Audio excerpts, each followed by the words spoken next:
saw these horrendous attacks on the Jews in Israel. Chip Roy, what's your take on this? First of all, we're praying for the people of Israel, Mark. This is an absolute disaster for the people of Israel in terms of the attack on these great people and our allies and our friends. I stand fully behind President Netanyahu, Prime Minister Netanyahu. We stand behind the people of Israel unequivocally. And there needs to be a united, like child's play. It is an absolute abomination. What we're seeing is savagery. What we're seeing is direct attacks on civilians. Prime Minister Netanyahu is 100% correct to say that he's going to take buildings in Gaza Strip down to rubble, where Hamas is using it to hide behind civilians. He's 100% correct. And to be very clear, I'm sick and tired of watching Democrats try to cover up for their complicity.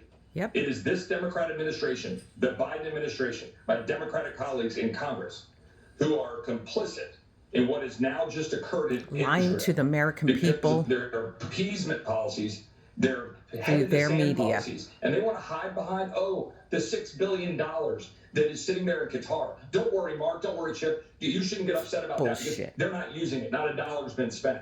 Bull. That's going to fund the next attack if it hasn't already funded the current attacks. But here's what really matters: the million barrels of oil going from Iran to China, because we lifted the sanctions, because this administration wants to bow down to the altar of the climate cult, and they want us to be beholden to other countries so they can advance their radical agenda.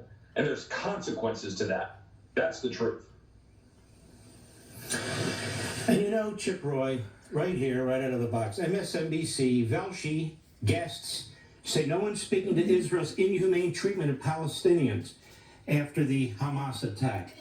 I don't know, are Israelis doing to Palestinians what's being done to the Israeli Jews right now? Mark, what I saw in terms of the blatant attack on IDF forces, where they killed members of the IDF in their sleeping quarters, pulling Jewish citizens out of their cars, shooting them in their cars, trampling their bodies, dragging their bodies in the streets. What we're seeing is an absolute abhorrent scene. And again, I want to go back to consequences. This administration has chosen policies that have directly led to this. We are seeing policies, whether it's the Iranian oil, whether it's the drones that we know that Iran is providing to Russia, that we're allowing Iran to make tons of money from our most hostile enemies because this administration does nothing about it. We provided direct funding to the Palestinian Authority through the United Nations, through UNRWA. We had direct funding under the auspices of COVID. So don't give me your crap about $6 billion. The $6 billion is a problem, but you have directly funded them, and you have directly allowed Iran to profit. We the people throw his ass out of office and now. This is the consequence. And you don't even answer Netanyahu's phone call when he's first, in office. You won't even stand alongside Israel. You are criticizing Israel and bowing down to the political elements of your own party that want you to bow down to the Palestinian Authority.